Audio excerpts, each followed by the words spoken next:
આજે નવપતજીની શાશ્વતી હોળીનો 8મો દિવસ, સાતમો દિવસ અને ખૂબ જ મહત્વનો દિવસ. આજે આપણા પરમ પિતા પરમાત્મા અને આસન્ન ઉપકારી, જે આપણા નજીકના ઉપકારી છે એવા તીર્થંકર પરમાત્મા શ્રી મહાવીર સ્વામી ભગવાનનો જન્મ કલ્યાણક દિવસ. આજની મધ્યરાત્રિએ ત્રિશલા માતાએ મહાવીર સ્વામી ભગવાનને જન્મ આપ્યો. એમના જન્મના કારણે આપણને તીર્થંકર નામ કર્મ ઉપાર્જન થવાની એક શક્યતા, સંભાવના વધી ગઈ. ખાસ કરીને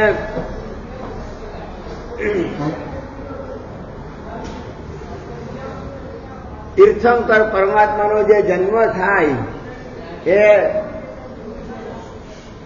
જગતના બધા જ જીવોને કલ્યાણકારક હોય.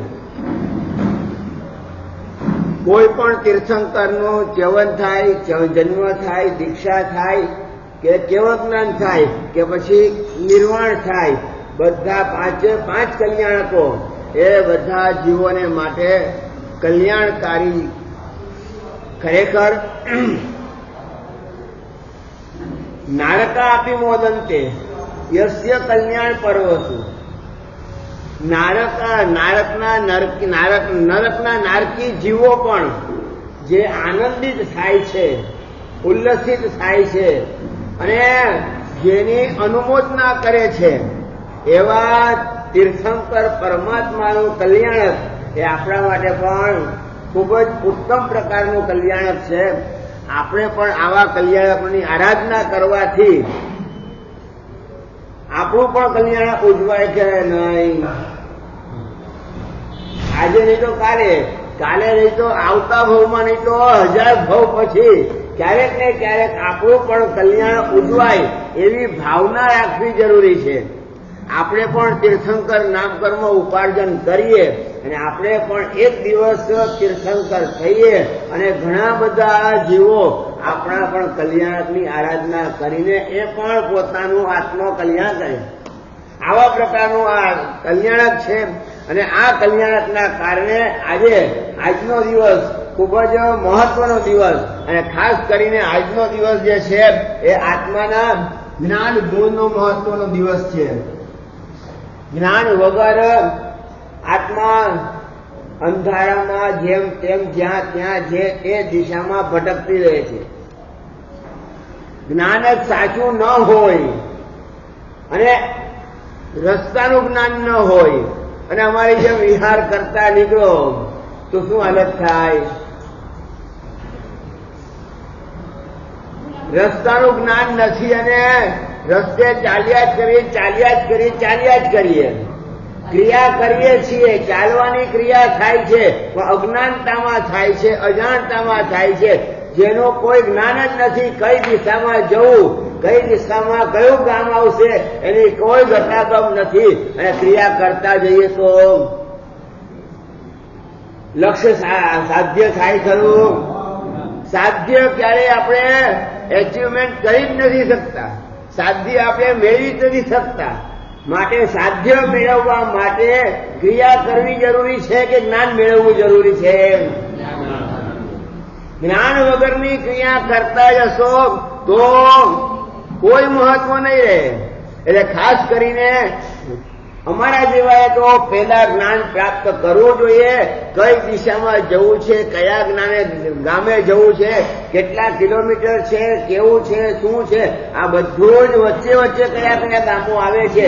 કારણ કે રસ્તામાં કોઈને પણ પૂછવું પડે તો એને પણ ખ્યાલ આવવો જોઈએ કે કયું ગામ છે, કેવું ગામ છે, કેવું છે, શું છે, તો એ પણ આપણને સાચો રસ્તો બતાવી શકે. ખાસ કરીને આજે જ્ઞાનનો જે દિવસ છે એ જ્ઞાનના દિવસે જ્ઞાન વગર શું ખાવું, શું પીવું એનું પણ જ્ઞાન થાય ખરું? જ્ઞાન વગર શું ખાવા જેવું છે, શું ખાવા જેવું નથી, કેટલું ખાવા જેવું છે, કેટલું ખાવા જેવું નથી, કયું પીવા જેવું છે, કયું પીવા જેવું નથી, શેનાથી કયા પ્રકારના એલિમેન્ટ્સો મળશે, કયા પ્રકારનો શરીરને સ્વાસ્થ્યકારી પદાર્થો મળશે, આનું જ્ઞાન ન હોય ને એમને જો ખાવાની ક્રિયા કરીએ તો શું હાલત થાય? માંદા પડીએ, શરીર બગડે અને બીમાર પડવાની શક્યતાઓ વધી જાય. એટલે પહેલા એ નક્કી કરો, જ્ઞાન પહેલા લેવું જરૂરી છે. જ્ઞાન વગરની ક્રિયા કોઈ કામની નથી હોતી. એટલે જ્ઞાન એ આત્માનો પોતાનો ગુણ છે. જ્ઞાન આત્માનો પોતાનો ગુણ છે. જ્ઞાન બહારથી આવતું નથી, જ્ઞાન અંદરથી જ આવે છે. અંદરથી જે જ્ઞાન આવે એ સાચું જ્ઞાન. બહારનું જ્ઞાન જે છે એ પદાર્થોનું જ્ઞાન છે.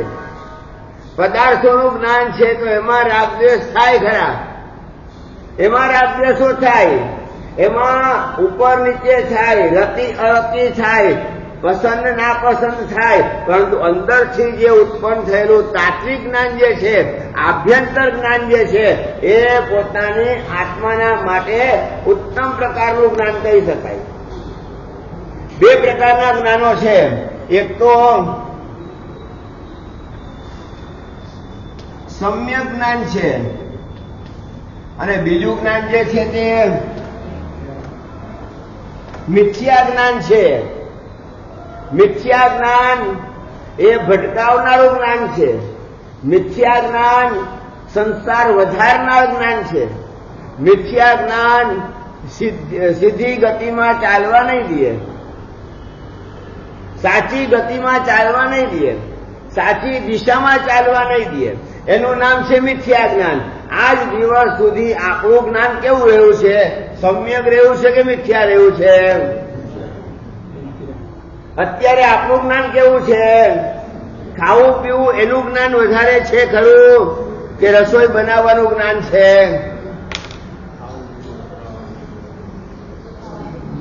શું ખાવું શું ન ખાવું એનું જ્ઞાન વધારે છે કે શું બનાવવું ને શું ન બનાવવું એનું જ્ઞાન છે? કેવું બનાવવું ને કેવું ન બનાવવું એનું જ્ઞાન છે?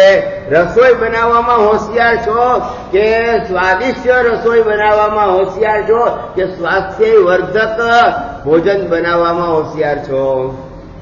ફરક છે. આમ તેમ ન જુઓ.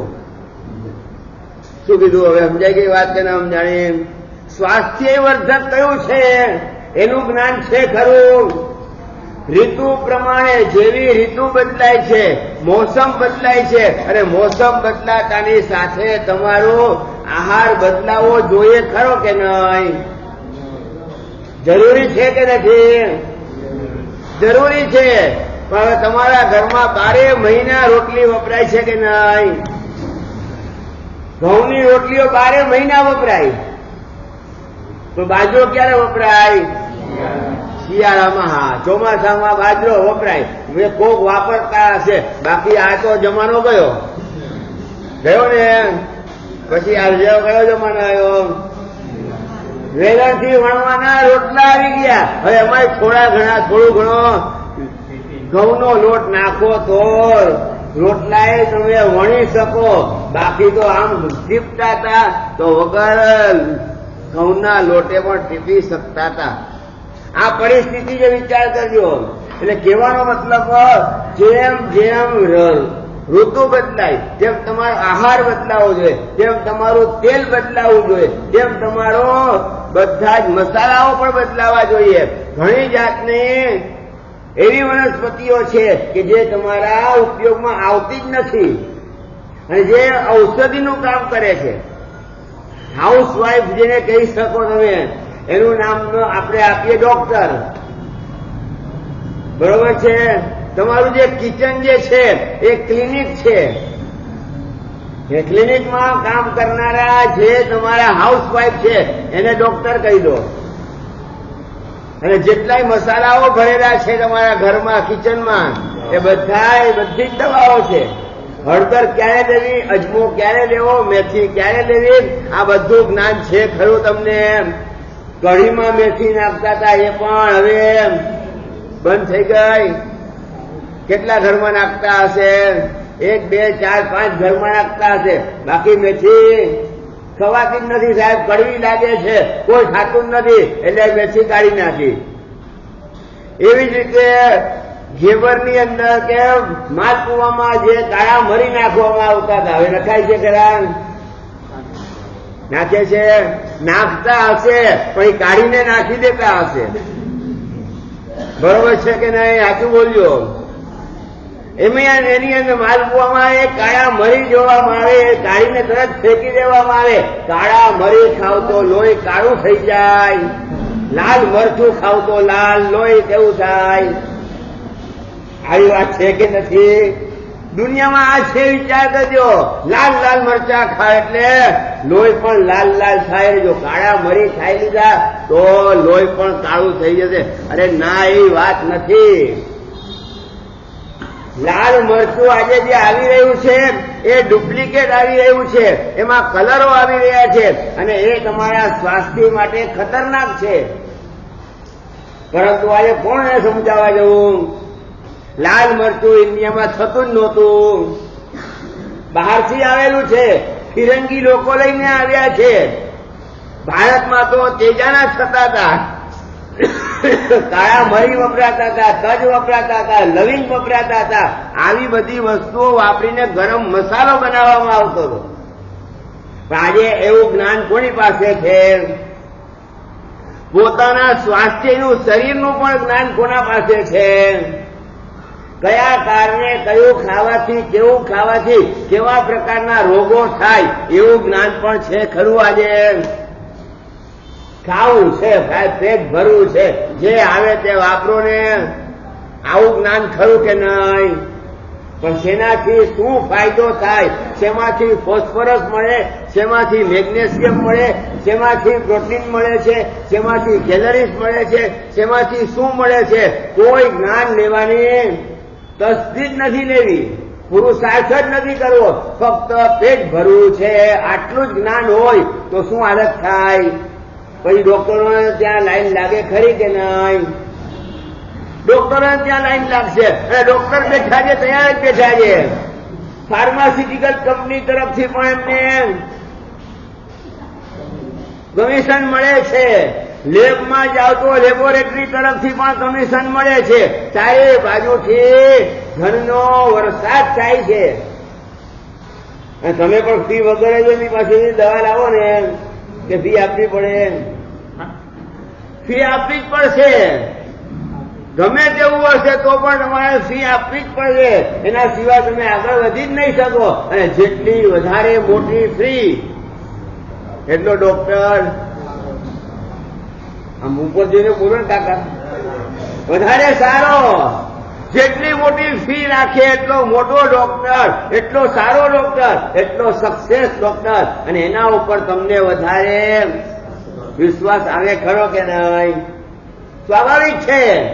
હવે અમે જ આયુર્વેદની વાતો કરીએ તો મહારાજનું ખસી ગયું છે. કયા જમાનામાં આયુર્વેદની વાતો કહે છે? છોડો, મહારાજ પાસે કોણ જાય? એક તો અહીંયા આવીએ, પૈસા તો આપવાના નથી, પ્રભાવના મળે છે, ફોકટ જ મળે છે. ઉપરથી અહીંયા પ્રભાવના આપવામાં આવે છે.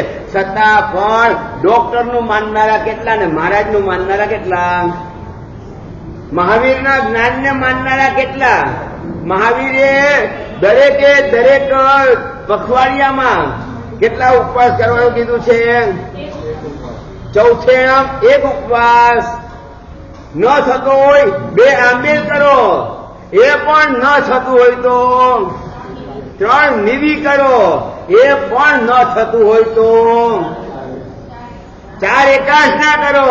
4 એકાદશના પણ ન થતા હોય ને ગોળીઓ લેવી પડતી હોય તો 8 વ્યાસના કરો.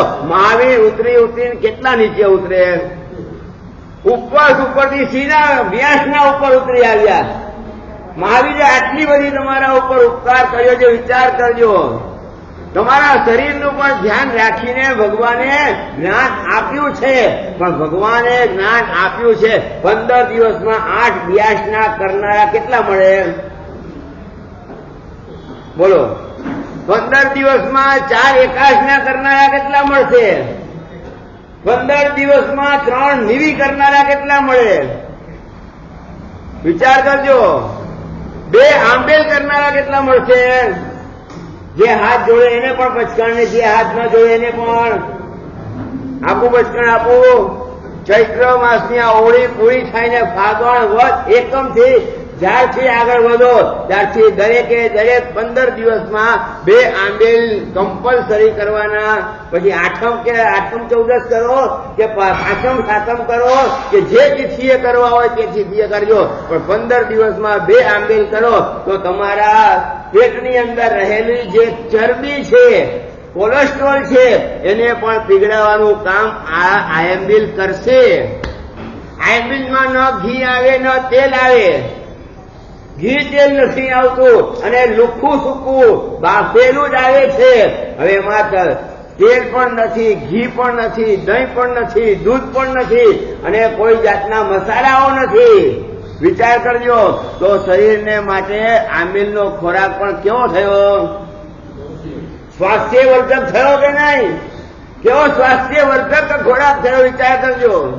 આવા પ્રકારનું પણ જ્ઞાન ભગવાન મહાવીરે આપણને આપ્યું છે અને 15 દિવસના જે તમે પાપો કર્યા હોય એનું ઇન જનરલ તમને પ્રાયશ્ચિત આપ્યું. ઇન જનરલ તમે સ્પેશિયલ પાપ કર્યા છે તો સ્પેશિયલ તમે પ્રાયશ્ચિત લેવા જાવ ના નથી, પણ સ્પેશિયલ નથી કર્યા તો તમને આટલું પ્રાયશ્ચિત તો કમ્પલસરી કરવું જ જોઈએ. તો એક દિવસનો એક ઉપવાસ કરો તો આ આખા શરીરને પણ શાંતિ મળે ખરી કે નહીં?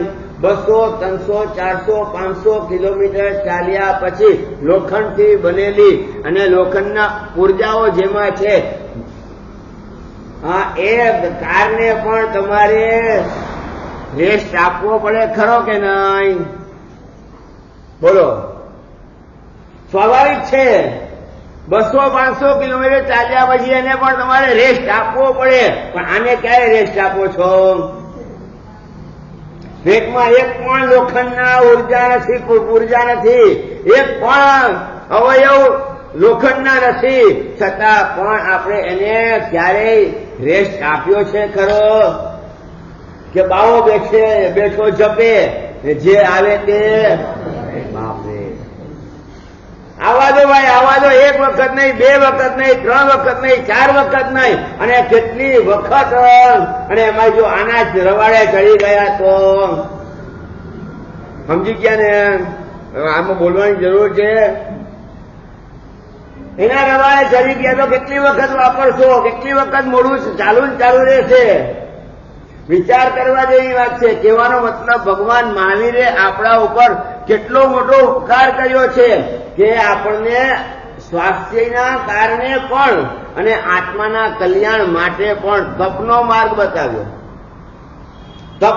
બતાવ્યો. મિથ્યા જ્ઞાનમાંથી તમને સમ્યક જ્ઞાન તરફ લઈને આવ્યા. કમસે કમ મિથ્યામાંથી સમ્યકમાં આવીએ ને તો પણ આપણે ઘણી મોટી બાજી જીતી શકીએ છીએ. તેમ છીએ.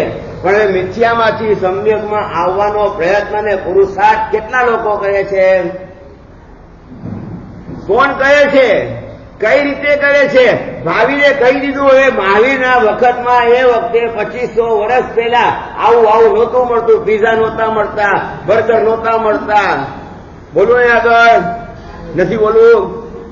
હા, દાબેલી નહોતી મળતી. જે તમારે આઈટમ બોલીએ બધી આઈટમ બોલી જાઓ. એ વખતે નહોતી મળતી, માટે મહાવીરે ના પાડી આવી વસ્તુ ન ખાવી. અરે ભાઈ, મહાવીરના પેટમાં કઈ દુખતું નહોતું. મહાવીરના વખતમાં ભલે નહોતી મળતી, પણ એમને જે મહેનતાની વાત કરી છે કે એમને જે જ્ઞાન આપ્યું છે કે આટલા દિવસનો કાળ, લોટનો આટલો કાળ, સૂકા મેવાનો આટલો કાળ આપ્યું કે ના આપ્યું? શા માટે? પણ મહાવીરને નહોતા ભાવતા એટલે? મહાવીરને ગોષ્ઠીમાં કોઈ નહોતું વરાવતું એટલે? બોલો ને. પણ તમે હતા કે એ વખતે? કયા રૂપમાં હતા ખબર નથી. હોઈ શકીએ આપણે 2500 વર્ષ પહેલા મનુષ્ય હોઈએ અને મહાવીરની સાથે આપણે રમતા પણ હશું અને મહાવીર આપણા ઘરે ગોસરી પણ આવ્યા હશે. ના નથી. કહેવાનો મતલબ એક જ છે કે મહાવીરે જે જ્ઞાન આપ્યું છે એ જ્ઞાનનો આપણે ઉપયોગ શું કરીએ છીએ? મહાવીરનું જ્ઞાન જે છે એ સમ્યક જ્ઞાન છે, સાચી દિશાનું જ્ઞાન છે, સંસારને ઘટાડવાનું જ્ઞાન છે, સંસારને વધારવાનું જ્ઞાન મિથ્યા જ્ઞાન છે, જે આજ દિવસ સુધી આપણે એમાં ફરતા રહ્યા અને આજ દિવસ સુધી સમ્યક જ્ઞાન તરફ વળ્યા જ નહીં. જ્યાં સુધી સમ્યક જ્ઞાન નહીં થાય ત્યાં સુધી સમ્યક દર્શન નહીં થાય. સમ્યક દર્શન નહીં થાય તો સમ્યક ચારિત્ર પણ નહીં આવે. અને જ્યાં સુધી સમ્યક જ્ઞાન દર્શન ચારિત્રાણી મોક્ષ માર્ગ ત્રણે ત્રણ આપ્યા છે. સમ્યક જ્ઞાન બી જરૂરી છે, સમ્યક દર્શન પણ જરૂરી છે અને સમ્યક ચારિત્ર પણ જરૂરી છે. માટે ભગવાનની પૂજા કરીએ, ભગવાનની પૂજા કરો છો ત્યારે એના ઉપર સ્વસ્તિક કરીને નૈવેદ્ય ચડાવીને પછી 3 ઢગલીઓ કરો છો, બરોબર છે? આહારમાંથી જે જ્ઞાન તમારો સમય બચ્યો એમાં તમે જ્ઞાનની આરાધના કરો, દર્શનની આરાધના કરો અને ચારિત્રની આરાધના કરો. ત્રણે ત્રણની આરાધના કરવાની છે, ત્રણેય રત્નોની આરાધના કરવાની છે. અને આ 3 રત્નોની આરાધના કરશો તો મોક્ષ મળી શકશે. જ્યાં સુધી આ 3 રત્નોની આરાધના નહીં થાય ત્યાં સુધી કોઈ આગળ વધાશે નહીં. માટે મનુષ્ય ગતિનું આ પાંખડું જે ઉપર આપ્યું છે એટલે મનુષ્ય ગતિનું લક્ષ્ય ઉપરનું હોય અને આનું જે છે આનું અને આનું દેવલોકની અંદર સમ્યક જ્ઞાન અને સમ્યક દર્શનની આરાધના થઈ શકે તેમ છે, થાય છે, કરે પણ છે. પણ સમ્યક ચારિત્રની આરાધના નથી થતી. એક 2 ઘડીની ઔષધ લેવો, 2 ઘડીની સામાયિક કરવી હોય કે 2 ઘડીનું નવકાશીનું પચકાણ કરવું હોય તો પણ દેવલોકના દેવતાઓ કરી શકતા નથી. ચારિત્રનો ઉદય જ નથી ત્યાં. એટલે 2 ઘડીની સામાયિક તમે કરો છો માટે દેવતાઓ તમને નમસ્કાર કરે. ઉલટી ગંગા ચાલે છે કે નહીં? બોલો હવે, હાકીને જવાબ તો ઉલટી ગંગા ચાલે છે કે નહીં? તમે જેટલા દેવોને યાદ કરો છો, તમારે દેવતાને યાદ કરવાના હોય કે દેવતાઓ તમને નમસ્કાર કરે? કેમ બોલતા નથી? હવે સામાયિક સિવાય દેવતાને યાદ કરવાની જરૂર છૂટ છે.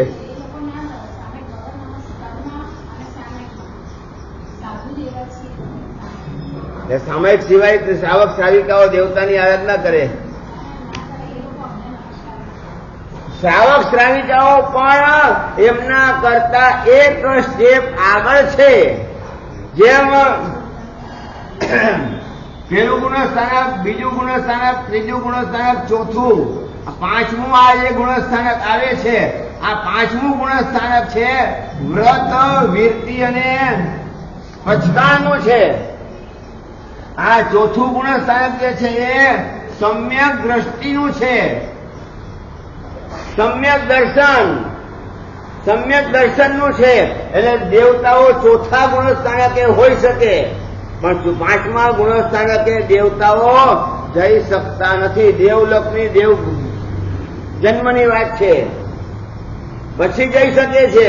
ત્યાંનો જન્મ પૂરો કરીને પછી એ આગળ વધી શકે છે. પણ દેવલોકના દેવતાઓ દેવ ગતિમાં છે ત્યાં સુધી વ્રત, વિરતિ, પચકાણમાં આવી શકતા નથી. અને તમે અત્યારે સામાયિકમાં છો એટલે કયા ગુણસ્થાનકે છો? 5મા ગુણસ્થાનકે છો. અને દેવતાઓ કયા ગુણસ્થાનકે છે? ચોથા ગુણસ્થાનકે છે. હવે નાના કોણ થયા, મોટા કોણ થયા? એક સ્ટેપ તમારું ઊંચું છે અને એમનું એક સ્ટેપ નીચે છે. એટલે હવે આ એમને નમસ્કાર કરે કે આ એમને નમસ્કાર કરે? સમજાય છે વાત? વ્રત વિરતિ ઘર શ્રાવક જો છો અને વ્રત વિરતિ ઘર શ્રાવક થયા પછી તમારે પાછું એમને જ પૂજા કરવાની, એમની જ આરતી ઉતારવાની, એમની જ નવંગે પૂજા કરવાની, એમની જ આરાધના કરવાની, સાધના કરવાની. ભાઈ ના, ખરેખર તમારી વ્રત વીરતી અને પચકાણની તાકાત જ એવા પ્રકારની છે, નમસ્કારમાં જ એવા પ્રકારની સક્ષમતા છે કે દેવતાઓ પણ તમારી રક્ષા કરવા માટે બંધાયેલા છે. શું કીધું મેં? બંધાયેલા છે. ધર્મ કરવામાં વિઘ્ન આવતું હોય, ધર્મની આરાધના કરવામાં વિઘ્ન આવતું હોય તો જવાબદારી કોની વધી ગઈ? આ નાનો ભાઈ છે અને આ મોટો ભાઈ છે. નાના ભાઈ ને મોટા ભાઈ વિચાર કરજો, એક જ ધર્મમાં એક જ ભગવાનના બે ભક્ત છીએ. આપણી પાસે વ્રત વીરતી અને પચકાણ એક્સ્ટ્રા છે, એમની પાસે દૈવી વૈભવ જ્યાદા છે, વધારે છે. આપણે વ્રત વીરતીથી એક ડગલું આગળ છીએ, એ દૈવી શક્તિથી એક ડગલું આપણા કરતા આગળ છે. જેમાં ફરક છે ને, હવે એ જે છે એની પાસે શક્તિ છે, રૂપ પરિવર્તન કરવાની શક્તિ છે, ચમત્કાર કરવાની શક્તિ છે. પાણીની જગ્યાએ અગ્નિ બનાવવાની ને અગ્નિની જગ્યાએ પાણી બનાવવાની, યજ્ઞ કુંડની જગ્યાએ સિંહાસન બનાવવાની અને સાપને ફૂલમાળા બનાવવાની શક્તિ કોનામાં છે? દેવોમાં છે. તમારી પાસે નવકાર મંત્ર હોય કે સામાયિક હોય કે કૌશલ હોય કે પછી સાધુ પણ લીધું હોય, કઈ પણ તમે ધર્મ આરાધના કરતા હો અને એમાં જો વિઘ્નો આવતા હોય તો જવાબદારી કોની વધી ગઈ? દેવતાઓની જવાબદારી વધી જાય છે.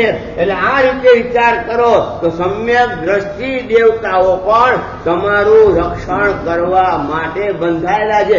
માટે દરેકે દરેક તીર્થંકરોના પણ શાસન દેવ દેવી છે કે નથી રાખ્યા? છે કે નથી રાખ્યા? દેરાસરની બહાર જોજો તમે, અથવા તો મૂર્તિની નીચે જોજો, ત્યાં પણ બે દેવ દેવી શાસન યક્ષ અને શાસન યક્ષિણી બંનેના ફોટાઓ હશે અથવા બંનેની મૂર્તિઓ હશે. ત્યાં એમના વોચમેન તરીકે એમને રાખ્યા છે. આપણે શું કરીએ છીએ? ભગવાનને ભૂલી જઈએ છીએ અને આમને જો આપણે મહત્વ આપતા થઈ ગયા, ભગવાનનો ગૌણ કરી દીધા, ભગવાનની આરાધના ગૌણ કરી દીધી અને દેવ દેવીની આરાધના આપણે વધારી દીધી. એ જ્ઞાન કેવું છે? મિથ્યા જ્ઞાન છે. દેવ દેવીનું તમારે ધ્યાન કરવાનું નથી, દેવ દેવીનો જાપ તમારે કરવાનો નથી, દેવ દેવીને તમારે યાદ કરવાના નથી. એ જયારે ઇન્દ્ર મહારાજા 32 લાખ વિમાનના અધિપતિ ઇન્દ્ર મહારાજા જયારે સિંહાસન ઉપર બિરાજમાન થવા તૈયાર થયા હોય ત્યારે બે હાથ જોડીને નમો બંભવય ધારિણામ, બ્રહ્મચર્યના ધારક એવા શ્રાવક શ્રાવિકાઓને હું નમસ્કાર કરું છું એમ કરીને પછી સિંહાસન ઉપર બિરાજમાન થાય. પછી બિરાજમાન થાય છે. વિચાર કરજો, જેની પાસે 32 લાખ વિમાનો છે અને આટલી મોટી રિદ્ધિ સિદ્ધિ સંપત્તિના માલિક છે, છતાં પણ બ્રહ્મચર્યનું વ્રત ધારણ કરનારા શ્રાવક શ્રાવિકાઓને પણ નમસ્કાર કરે છે, નવકારના આરાધકને નમસ્કાર કરે છે અને પછી પોતાના સિંહાસન ઉપર. વિચાર કરજો તમે. ને અત્યારે આપણે ભગવાન તો કઈ આપવાના છે જ નહીં ને. ભગવાન શું આપવાના છે? ભગવાન તો ધ્યાનમાં બેઠા છે. એ શું આપણે? એની પાસે કાન નથી છે? ભગવાન પાસે કાન છે, આંખો છે? અરે સીધા ઉપર ગયા પછી શું છે? સીધા ઉપર ગયા પછી કાન નથી, આંખ નથી, કોઈ ઇન્દ્રિય નથી. તો ભાઈ આ તમારું સાંભળશે ખરા? એ ભગવાન સાંભળતા નથી. ચાલો આપણે દેવતાઓ પાસે જઈએ, દેવતાઓનો ભંડાર ભરીએ, દેવતાઓની આરાધના કરીએ, દેવતાઓ પાસે જઈએ. ભાઈ ના, દેવતાઓ પણ તમારા રક્ષક ક્યારે બની શકશે? જ્યારે તમે ભગવાનના સાચા ભક્ત બનશો. ભગવાનને ભૂલી ગયા તો દેવતાઓ પણ તમને ભૂલી જશે. વાત ખોટી હોય તો મને પાછી આપજો. ભગવાનની આરાધના જેટલી કરતા જશો જે પ્રમાણે ભગવાનની આરાધના કરતા જશો એ પ્રમાણે તમારી આંતરિક શક્તિ વધશે, આંતરિક જ્ઞાન વધશે, આંતરિક તમારું અહોભાવ વધશે, આંતરિક તમારી શક્તિઓ વધશે અને એ આંતરિક શક્તિમાં ક્યાંય પણ જો આડખીલીરૂપ, વિઘ્નરૂપ, સંકટરૂપ, આપત્તિરૂપ, વિપત્તિરૂપ કંઈ પણ થતું હશે તો દેવતાઓ તમારું ધ્યાન રાખવા તત્પર છે, તમારી સેવા કરવા માટે તૈયાર બેઠા છે. પણ જો તમે ભગવાનને ભૂલશો તો પછી આ દેવતાઓ પણ તમને ભૂલી જશે, દેવતાઓ પણ તમને યાદ કરશે નહીં. માટે અત્યારે જેટલા ચમત્કારો થાય છે એટલા પેલા થતા હતા કે પેલા થતા હતા એટલા આજે થાય છે? પેલા વધારે ચમત્કારો થતા હતા. નવતારના આરાધકો વધારે હતા, મહાવીરના આરાધકો વધારે હતા, મહાવીરને યાદ કરનારા વધારે હતા. પણ દેવી દેવતાઓને ગૌણ કરતા હતા. એટલે ગૌણ કરતા હતા એનું કારણ છે કે મહાવીર મારા માટે સર્વ કર્મ ક્ષયનું સાધન છે. મારું જે લક્ષ્ય છે, મારું જે અંતિમ લક્ષ્ય છે એ અંતિમ લક્ષ્ય માટે, પાપ કર્મની નિર્જરા માટે મહાવીર મારા ઉપકારી છે. દેવી દેવતાઓ કર્મ ક્ષય કરવામાં ઉપકારી નહીં થાય. દેવી દેવતાઓને પોતાના જ કર્મો હજી સુધી ક્ષય થયા નથી તો તમારા કર્મ ક્ષય કરવામાં સક્ષમ બની શકે ખરા? કોઈ આવશ્યકતા નથી, કોઈ જરૂરત નથી. વિચાર કરજો. માટે ભગવાનને ભૂલવાની કોઈ જરૂરત નથી. જરૂરત શું છે? થોડું દેવી દેવતાઓનું થોડું ઓછું કરવા જેવું ખરું. ફક્ત દેવી દેવતાઓને તિલક કરીને બહુમાન કરો. નવે અંગે પૂજા કરવાની કોઈ આવશ્યકતા નથી.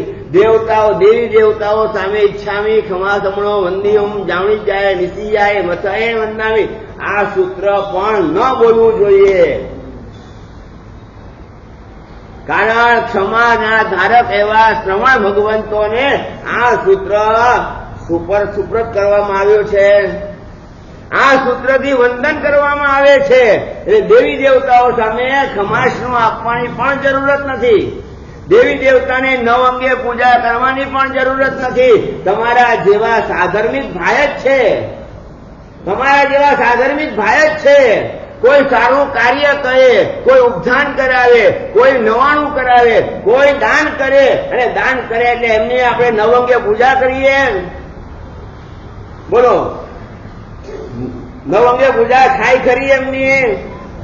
આપણા કરતા ધન સંપત્તિ અને પુણ્યનો એમની પાસે ઘણું સારું છે પુણ્ય કે જે પોતાની લક્ષ્મીને સારા માર્ગે વાપરી શકે છે. ઉદારતાનો એક ગુણ એમનામાં છે, સારી રીતે વાપરી શકે છે. તો આપણે શું કરશું? બહુમાન કરશું, સત્કાર કરશું અને એક તિલક કરીને બહુમાન સત્કાર કરીને એમના દાન ધર્મની આપણે અનુમોદના કરશું. આટલું જ કરીએ ને. એ પ્રમાણે દેવી દેવતાઓ પણ આપણા સાધર્મિક ભાઈઓ છે, સહધર્મી ભાઈ છે, સમાન ધર્મી ભાઈ છે. એક સમાન ધર્મ હોવાના કારણે સાધર્મિક ભાઈ છે. તો સાધર્મિક ભાઈને નવ અંગે પૂજા ન કરાય, તિલક કરીને બહુમાન જરૂર કરાય, સત્કાર જરૂર કરાય. યાદ કરવાની ના નથી. માણીભદ્રજીએ ત્યાં સુધી કીધું છે કોઈ પણ શાસનનું કાર્ય કરવા જતા પહેલા કોઈ પણ આચાર્ય ભગવાન કે સાધુ ભગવાન તો મને ધર્મલાભ આપીને એ કાર્ય માટે જો રવાના થશે તો એ જવાબદારી મારી રહેશે. શું કીધું? એ કાર્યની જવાબદારી મારી થઈ જાય.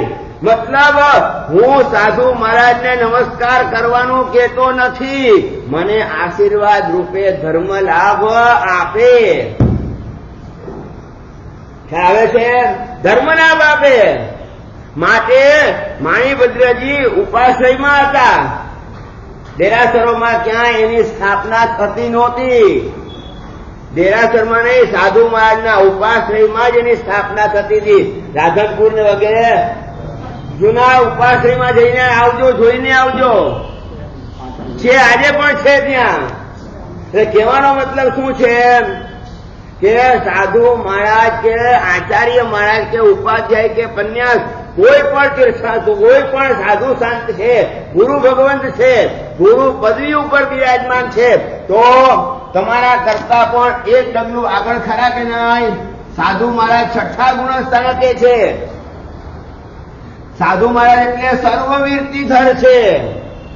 એક ડગલું હજી તમારા કરતા આગળ વધ્યા એટલે દેવી દેવતાઓથી 2 ડગલા આગળ વધ્યા.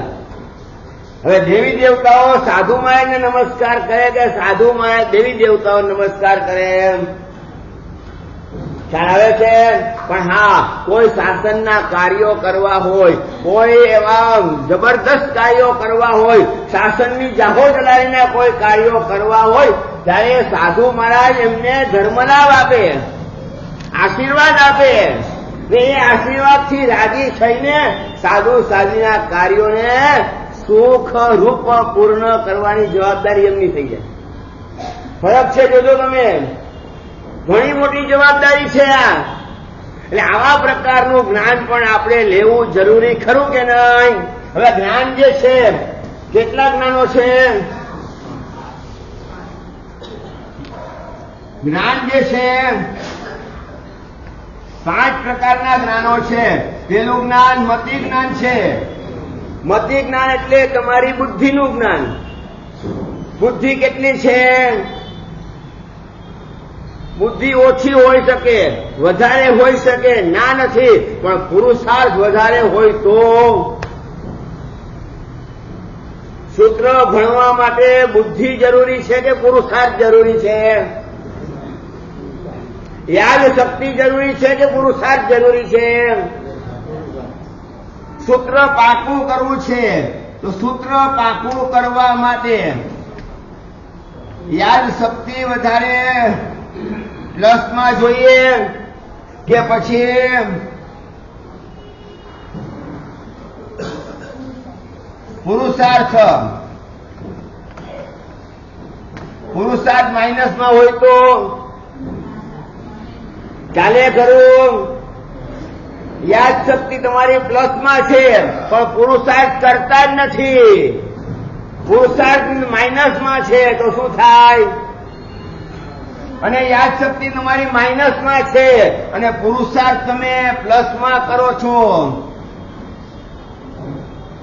પુરુષાર્થ તમારો વધારે છે અને યાદ શક્તિ ઓછી છે. માસ્તુસ મુનિને શું હતું? પુરુષાર્થ પ્લસમાં હતો. માસ્તુસ મુનિને રૂસ તુસ કેટલા અક્ષરો છે? બોલો જોઈએ, બોલો ને. 6 અક્ષરો કેટલા? કયા અક્ષરો બોલ્યો હું? 6 અક્ષર. રૂસ તુસ 2 વખત બોલ્યો, તમને યાદ રહી ગયું. મારી સમજાની વાત, 2 વખત બોલ્યો, તમને યાદ રહી ગયું. પણ એ માસ્તુસ મુનિનું નામ માસ્તુસ મુનિ કેમ પડ્યું? રૂસ ને તુસ 6 અક્ષરોમાંથી 2 અક્ષરો ઉડી જાય છે. રૂ અને તું 2 અક્ષર ઉડી જાય છે. માસ તુસ. સારી રીતે મહેનત કરે છે, ગોખવા બેસે છે. રૂસ તુસ 2 વખત, 3 વખત, 4 5 વખત બોલે છે અને તરત જ પાછું તુસ થઈ જાય છે. પાછું તુસ થઈ જાય છે.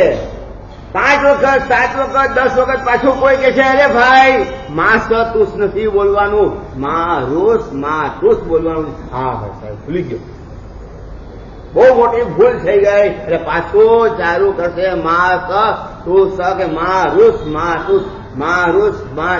પાછું 4, 5, 6 વખત બોલશે, પાછા 4 અક્ષર આવીને ઉભા રહી જશે. એના કારણે એનું નામ માસ્તુસ મુનિ પડી ગયું. એનું નામ માસ્તુસ મુનિ પડી ગયું. પુરુષાર્થ એટલો જબરદસ્ત કરે છે, પણ યાદ શક્તિ જ્ઞાનાવર્ણીય કર્મનો ક્ષયોપશમ નથી. જ્ઞાનાવર્ણીય કર્મ એવું ભારે ઉદયમાં આવ્યું છે, એટલું ભારે ઉદયમાં આવ્યું છે કે 4 ને 6 અક્ષરો યાદ થતા નથી. 6 અક્ષરો યાદ થતા નથી. પરંતુ જે દિવસે આ જ્ઞાનાવર્ણીય કર્મ ઉદયમાં આવ્યું એના પહેલા 1 કલાકમાં 200 ગાથાઓ પાકી કરતા હતા. કેટલી? 1 કલાકની વાત છે. તું કેટલી કરે છે? તું કેટલી ગાથા કરે છે? તું કેટલી ગાથા કરે છે? 1 કલાકમાં 5 ગાથા 1 કલાકમાં કરે છે. Very good. ઓલા મહારાજે 200 ગાથાઓ પાકી કરતા હતા. આપણું ત્યાં સુધી પહોંચી શકે ખરું કે નહીં? મહેનત કરો તો પહોંચી શકે. મહેનત કરવી પડે.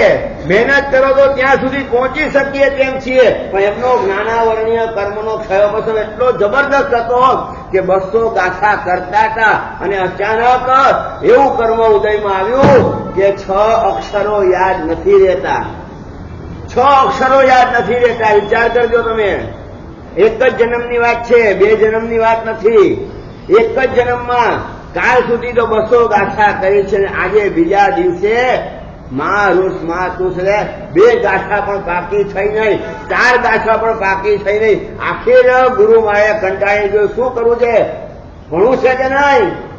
ભણવું છે કે નહીં ભણવું? સાહેબ ભણવા માટે પ્રયત્ન કરું છું, પુરુષાર્થ ઘણો કરું છું, પણ સાહેબ 1 ગાથા પણ યાદ રહેતી નથી. કાલે તો 200 ગાથા કરી હતી. સાહેબ વાત સાચી છે, વિનયપૂર્વક કહું છું ભાઈ સાહેબ વાત સાચી છે. કાલે મેં 200 ગાથા કરી હતી એ વાત પણ સાચી છે, પણ આજે 1 ગાથા પણ થતી નથી એ વાત પણ એટલી જ સાચી છે. પુરુષાર્થ કરે છે 10, 12, 15 દિવસ સુધી પુરુષાર્થ કરે છે. આખીર ગુરુમાએ પણ કંટાળી ગયા. ગુરુમાએ જ કંટાળી ગયા. ગુરુમાએ કે ભાઈ તું છોડ આ ગાથાઓ કરવાનું છોડ, એક કામ કર, માં રૂસ માં તુસ આટલો મંત્ર તું પાકો કર. કોઈ પ્રત્યે રાગ કરવો નહીં અને કોઈ પ્રત્યે દ્વેષ કરવો નહીં. બરોબર છે? આનો અર્થ એ થયો, અર્થ સમજાવી દીધો. કોઈ પ્રત્યે રાગ કરવો નહીં, કોઈ પ્રત્યે દ્વેષ કરવો નહીં. આટલો મંત્ર તું હવે ગોખતો જા, ગોખતો જા, ગોખતો જા. પરંતુ જ્ઞાનાવર્ણીય કર્મ એવું ભારે ઉદયમાં આવ્યું છે 6 અક્ષર યાદ નથી રહેતા. તમારું છે એવો જ્ઞાનાવર્ણીય કર્મનો ઉદય 2, 4, 5 વખત બોલ્યો કે તમને 6 અક્ષર એ સ્થિતિશ યાદ રહી ગયા. એ સ્થિતિશ યાદ રહી ગયા. પરંતુ એમનો જ્ઞાનાવર્ણીય કર્મ કેવું હશે વિચાર કરજો. કેવા પ્રકારનું હશે? છતાં પણ પુરુષાર્થ એટલો પ્લસમાં કરે છે, એટલો પુરુષાર્થ કરે છે. અને એ પુરુષાર્થ ઓછો પડે છે. એ પુરુષાર્થ ઓછો પડે છે એટલે આંબીલ ઉપર આંબીલ ચાલુ કર્યા. આંબીલ ઉપર આંબીલ કરે છે અને ગોઠવી જાય ત્યારે પણ માસ તુસ માસ તુસ માસ તુસ રટતા રટતા જાય છે. હવે એ વખતના બહેનો થોડું ઘણું પણ સંસ્કૃત જાણતા હતા. એ વખતના બહેનો થોડું ઘણું માસ તુસ એટલે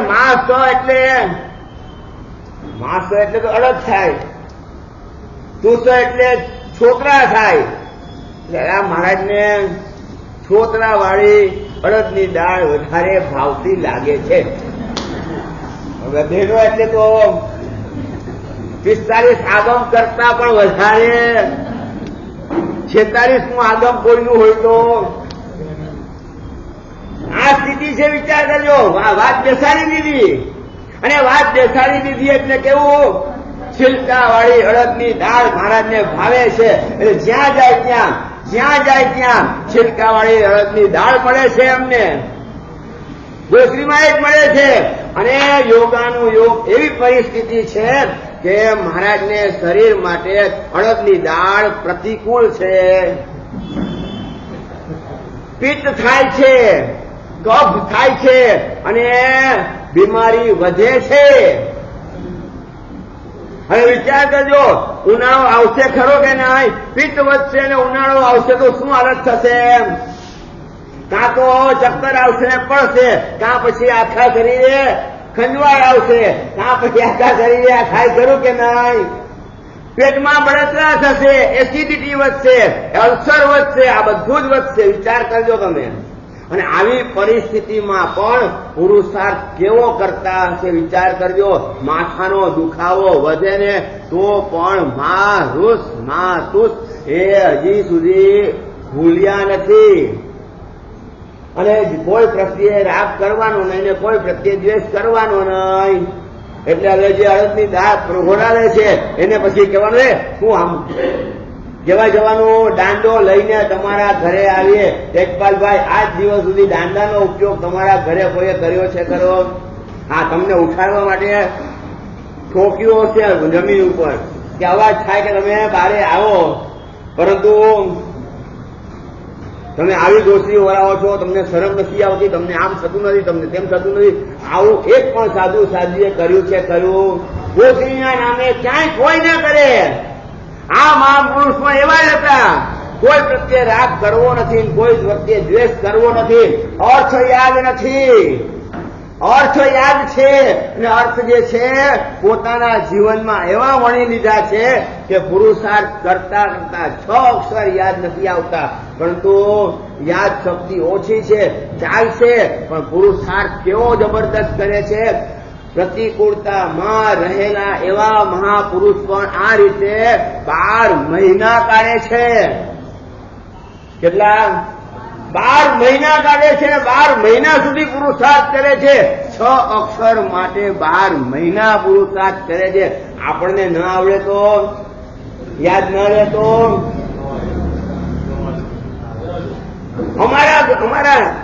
અમારા એટલે બંને ના હો.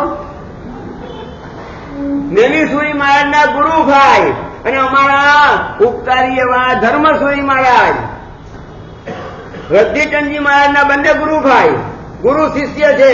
અને એ શિષ્યના કારણે ગુરુભાઈ છે. એ ધર્મસુરી મહારાજ ને નેમિસુરી મહારાજ એક પાઠ ઉપર બેસનારા, બરોબર છે, ગુરુભાઈ છે. અને એમાં ધર્મસુરી મહારાજની વાત એક દિવસ આવે છે. દીક્ષા નહીં તો લીધી, નાની ઉંમરમાં દીક્ષા લીધી. અને દીક્ષા લીધા પછી લોકસ પાઠ થતો નથી. લોકસ પાઠ થતો નથી. 2 દિવસ, 4 દિવસ, 5 દિવસ થયા, લોકસ પાઠ થતો નથી. એટલે ગુરુ મહારાજને એક વખત થયું કે શેના માટે દીક્ષા લીધી છે? ખાવા માટે દીક્ષા લીધી છે કે ભણવા માટે દીક્ષા લીધી છે? ન ભણવું હોય તો એક કામ કર, ચોપડી બાંધીને લટકાવી લે. આજ્ઞા થઈ ગઈ, શું કરવું? આજ્ઞાનું પાલન કરવું ખરું? હા પાડે છે. આવી આજ્ઞાનું પાલન થાય ખરું? મહારાજે કહી તો દીધું, ગુરુ મહારાજે કહી દીધું, ચોપડી બાંધીને લટકાવી લે, ટીંગાડી ખીટીએ. અને આને હાથી હાથ લટકાવી દીધી. બેસી ગયો શાંતિથી. છોકરાઓ હતા, છોકર બુદ્ધિ છે, નાની બુદ્ધિ વાળા છે, બાંધીઓને લટકાવી દીધું. બીજી વખત, ત્રીજી વખત ગુરુ મહારાજ આવ્યા કે શું કરે છે? સાહેબ આપે શું કીધું હતું? સાહેબ આપની આજ્ઞા શું હતી? મેં આજ્ઞા પ્રમાણે ગુરુ મહારાજને એક થઈ ગયું કે કઈ નહીં, કશું જ નથી, પણ ભલે આવડતું નહીં હોય, ભલે યાદ રહેતું નહીં હોય, પણ આજ્ઞાનો પાલક છે. આજ્ઞાના પાલનનો ગુણ એનામાં છે ખરો. એ દિવસે જે આશીર્વાદની હેલી વરસાવી અને માથા ઉપર હાથ ફેરવીને જે આશીર્વાદ આપ્યા, લે બેટા પઢ ઓર મહાન બન, આટલા શબ્દો એને કીધા અને ચોપડી હાથમાં આપીને લોકસ પાઠ કરવા બેઠો. 10 મિનિટમાં લોકસ પાઠ. મહિના દિવસમાં 2 પ્રતિક્રમણના સૂત્રો પાઠ થઈ ગયા. અને એમ કરતા કરતા કરતા કરતા 5 પ્રતિક્રમણ ને 4 પ્રકરણ ને 3 ભાષ્ય ને પછી આગળ વધતા હવે કોઈ હાથ પકડી શકે તેમ છે? ને એક ધર્મસુરી મહારાજ કાશી ગયા, બનારસ ગયા. જેને લોકસ નહોતો આવડતો એવા આશીર્વાદ મળી જવાના કારણે બનારસ જઈને બ્રાહ્મણોની વચ્ચે રહીને પણ એમને વાદ વિવાદ કરીને ત્યાં યશો વિજય મહારાજના નામથી ત્યાં પણ સંસ્થા ખોલી, પાઠશાળા ખોલી. ત્યાંના બ્રાહ્મણો કોઈ સારી રીતે એમને પ્રવેશ કરવા દે, ઇઝીલી પ્રવેશ કરવા દે ના. જયારે પહેલી વખત જ ગયા છે ત્યારે એમનું સ્વાગત રસ્તા ઉપર માછલીઓ બિછાવીને કરવામાં આવ્યું હતું. માછલીઓ બિસાડી દીધી કે આ જૈનાચાર્ય છે, આના ઉપર તો પગ નહીં આપે ને, એમ કરીને કાશીમાં ન આવે માટે દ્વેષથી પણ આ રીતે કરવાની કોશિશ કરી. પણ ધર્મસુરી મહારાજ હતા, કોઈ પણ ઓટલા ઉપર ઉભા રહીને 10 વ્યક્તિ 5 વ્યક્તિ, દલસુખ માલવણીયા નામ સાંભળ્યું છે? વિદ્વાનોની પંક્તિમાં પૂજાયેલા દલસુખ માલવણીયા એ એમની સાથે હતા. વિહાર કરતા ગુજરાતથી જઈ રહ્યા છે અને ખિસ્સામાં ચણાને, મુરમુરાને, સિંગદાણા ભરીને રાખતા. જયારે જરૂર પડતી ત્યારે એ ગોથરી વાપરતા. શું હતું તું? ચણાને, મુરમુરાને, સિંગદાણા મળતા હતા. સાધુ મહારાજની સાથે 10 છોકરાઓ હતા, એમાં દલસુખ માલવણીયા વગેરે એવા એવા વિદ્વાનો પછી પાક્યા. વિચાર કરજો, એ વખતે તો છોકરાઓ હતા છતાં પણ માતા પિતાઓએ એમને સમર્પિત કર્યા હતા. લઈ જાઓ સાહેબ, ભણાવો એને. ગયા. કોઈ મળે કે ન મળે, પણ એ 10 છોકરાઓની સામે પણ વ્યાખ્યાન ચાલુ. અને એ વ્યાખ્યાન સાંભળતા ધીરે ધીરે બ્રાહ્મણો આવવા લાગ્યા, બીજા સમાજના લોકો આવવા લાગ્યા. ઉપાસ તો હતો જ નહીં ત્યાં. રોડ ઉપર ઉભું રહેવાનું હતું, ફૂટપાથ ઉપર જ ઉભું રહેવાનું હતું, અને ઓટલા ઉપર ઉભું રહેવાનું હતું, અને ત્યાં જ વ્યાખ્યાનો આપવાના હતા. એમ કરતા વિદ્વાનો બધા ભેગા થતા ગયા અને પ્રશંસા પહોંચી ત્યાં काशी नरेश पासे कोई विद्वान आया है, कोई ऐसा विद्वान आया है, कोई ऐसा विद्वान आया है कि आज दिन तक ऐसा व्याख्यान का देखा नहीं है। बहुत अच्छे विद्वान है, बहुत अच्छे विद्वान है। अरे विद्वान है तो उसकी भी कदर होनी चाहिए, चाहे ब्राह्मण हो या जैन हो, विद्वान की कदर होनी चाहिए।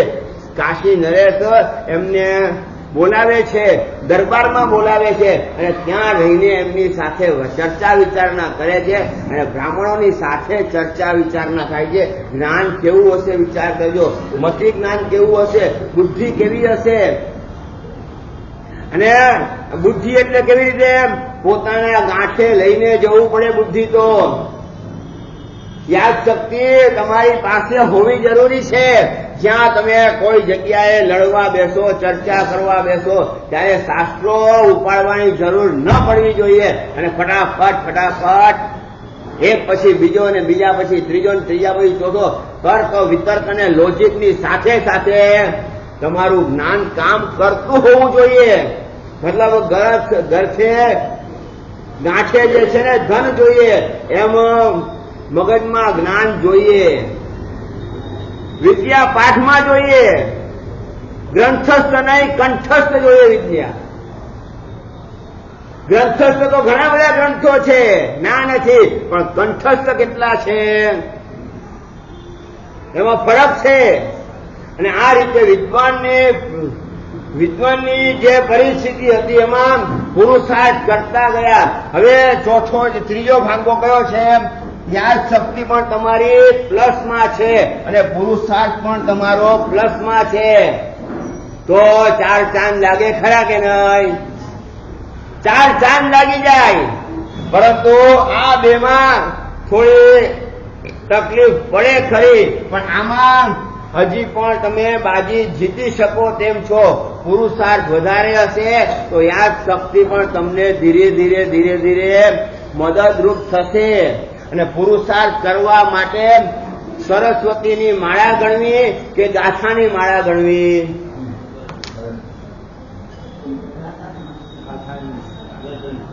પુરુષાર્થ કયો કરવો? ઓમ રીમ નમો નારાયણની માળા ગણવી કે જે ગાથા પાર્ટી કરવી છે એ જ 108 વખત બોલી જવી? શું છેલ્લું છે? સહેલું શું છે? જાપ કરવો સહેલો છે, એટલે માળા હાથમાં પકડાવી બેસ કે તું ઓમ રીમ નમો નારાયણની માળા ગણ, સરસ્વતીની માળા ગણે। ભાઈ ના નથી, સરસ્વતી જ્ઞાનની દેવી છે, ના નથી, પણ તમારા પુરુષાર્થમાં ખામી હશે તો પણ તમને યાદ નહીં રહે। એટલે તમારે પુરુષાર્થ તો કરવો જ પડશે। ભલે સરસ્વતીની માળા ગણો તો પણ પુરુષાર્થ કરવો પડશે, નહીં ગણો તો પણ પુરુષાર્થ કરવો પડશે. અને જેવો પુરુષાર્થ કરશો એ પ્રમાણે જે છે આ જે છે આ આત્મા જે છે આ આત્મા ઉપર જે આ અનંત જ્ઞાન છે, અનંત જ્ઞાન ઉપર જે જ્ઞાનાવર્ણીય કર્મ આવ્યું છે એ જ્ઞાનાવર્ણીય કર્મ પુરુષાર્થથી ઓછું થતું જશે. જેટલો ભણવાનો પુરુષાર્થ કરશો, જેટલો યાદ રાખવાનો પુરુષાર્થ કરશો અને જેટલી પુરુષાર્થ વધારેમાં વધારે કરશો અને એના કારણે આ જ્ઞાનાવર્ણીય કર્મ તમારું ખરતું જશે અને આ જ્ઞાન તમારું ઉઘડતું જશે. પણ તમે બાબા હું પુરુષાર્થ કરું જ નહીં અને સરસ્વતી માતાની માળા જ કહેતા રહું તો કોઈ ગાડે કઈ ફરક પડે નહીં. આ વાત નક્કી છે. માટે ખાસ કરીને આ ધ્યાન રાખવા જેવું છે કે જેને પણ પુરુષાર્થ કરવો હોય એ પુરુષાર્થ કરો અને જ્ઞાનાવર્ણીય કર્મને ઓછું કરીને આપણે જ્ઞાનાવર્ણીય કર્મનો ક્ષયોપશમ કરી શકીએ. માટે જ્ઞાનની આરાધના ખૂબ જરૂરી છે, ખૂબ મહત્વનું છે. અને જ્ઞાન જે છે એ જ આપણને સાચી દિશા બતાવી શકે તેમ છે. જ્ઞાન સાચું હશે તો દિશા સાચી, અને જ્ઞાન ખોટું હશે તો દિશા તમે ભટકી જશો. માટે જ્ઞાનનો આ મહત્વ અને જ્ઞાનના પદને દિવસે જ્ઞાનનું મહત્વ, અને ખાસ કરીને આજે મહાવીર સ્વામી ભગવાનનો જન્મ કલ્યાણક દિવસ, બરોબર છે, જન્મ કલ્યાણક દિવસ છે. એ પ્રસંગે તેજપાલભાઈ આવે છે, 2 મિનિટ કઈ વાત કરે છે એ સાંભળી લઈએ આપણે.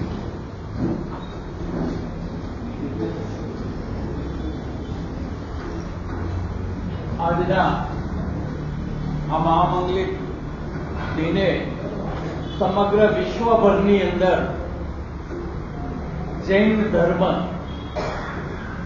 પરમ ઉદ્ધારક, પરમ તારક, વિશ્વને શાંતિ પમાડનાર પ્રભુ મહાવીર વીર કહેવાયા એ વીરનો આજે જન્મ કલ્યાણક દિન સમગ્ર વિશ્વભરની અંદર આ ગીત ગવાય છે.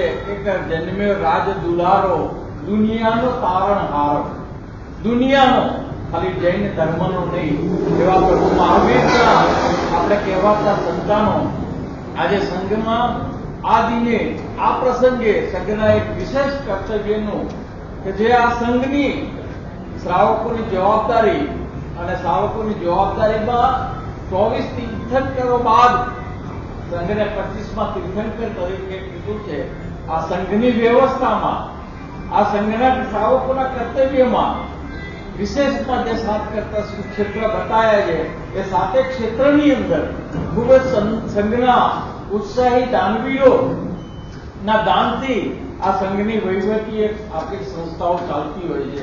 સમગ્ર રાજનગર હોય કે સમગ્ર વિશ્વભરમાં હોય, જૈનોમાં દાનવીરોની દાનની ગંગા વહેતી અને સમગ્ર શાસનની અંદર જૈનમ જયતી શાસનમનો ડંકો સદાય બસતો હોય એવા આજે આપણા શ્રી સંઘ ઋષભદેવ શ્વેતાંબર મૂર્તિ પૂજક જૈન સંઘમાં આજના મહાવીર જન્મ કલ્યાણ દિનની નિમિત્તે એક વિશેષ આરાધના અને વિશેષ આનંદની જાહેરાત કરતા આનંદ થાય છે કે આપણા શ્રી સંઘમાં કાંતાબેન ઇન્દરમલજી જૈન પરિવાર અને આપણા નગર શેઠ કહું તો એ ખોટું નહીં, આપણા બાબા કહું ખોટું નહીં, આપણી સંઘની રિઝર્વબેન કહું તો ખોટું નહીં, શશિકાંતભાઈ શાંતિલાલ, ગુણવંતીબેન શશિકાંતભાઈ શાંતિલાલ દેકાવાળા પરિવાર અને આ 2 પરિવારનો વિનંતી કરીશ કે પહેલા ગુરુ ભગવતના આશીર્વાદ લે.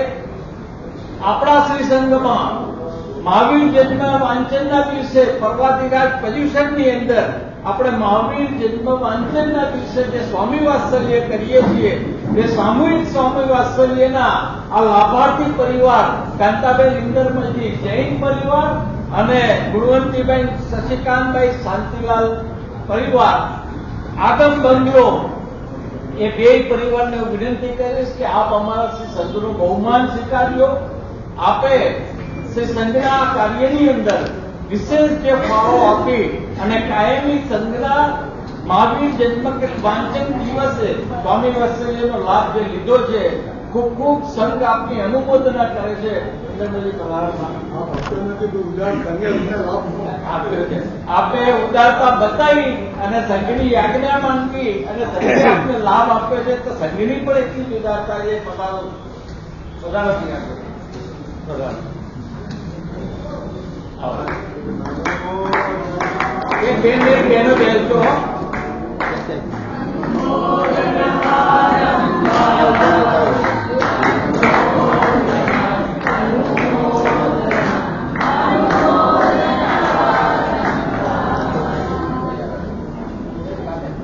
સારું ભાર્ગવ.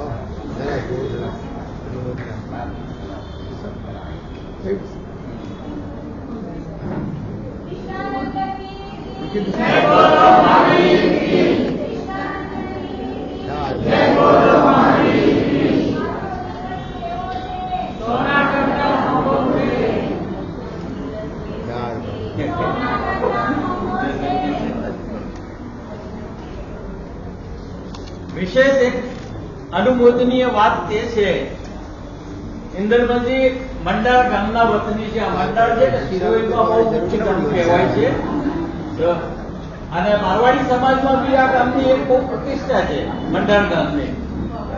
ઇન્દ્રમલજીના સુપુત્રી શિલ્પાબેન કે જેઓ અમેરિકા રહે છે, બિઝનેસભાઈએ જયારે એમને વાત કરી તો એમણે એક જ વાત કરી કે મારા મમ્મીના નામે મારે અમુક રકમનો કોઈ સંખ્યાનો અંદાજ નહોતો આપ્યો, અમુક રકમ વાપરવી છે. એ વખતે આપણા શ્રી સંઘના જે તે ખાતાની એમને વાત કરી. એક જ દિવસ બેઠા અને બધા સાથે એમણે પાઠશાળા ખાતે, આંબેલ ખાતે, વયાવજ ખાતે 67,727 રૂપિયા આપી અને પહેલી પહોંચ પડાવી. પછી બીજી વખત મળ્યા 1 લાખ રૂપિયા મોકલ્યા. અમેરિકા રહે છે. અહીંયા ખાલી ને ખાલી માતૃવંદના અને પિતૃવંદના જે કહેવાય કે કાંતાબેન ઇન્દ્રમલજી જૈન પરિવારનું નામ મારે ક્યાંય મારા પિતાનો મારી પર ઉત્કાર છે. હું અમેરિકા છું એવા શિલ્પાબેન આજે પધાર્યા છે ખાસ આ પ્રસંગે. એમની અનુમોદના અને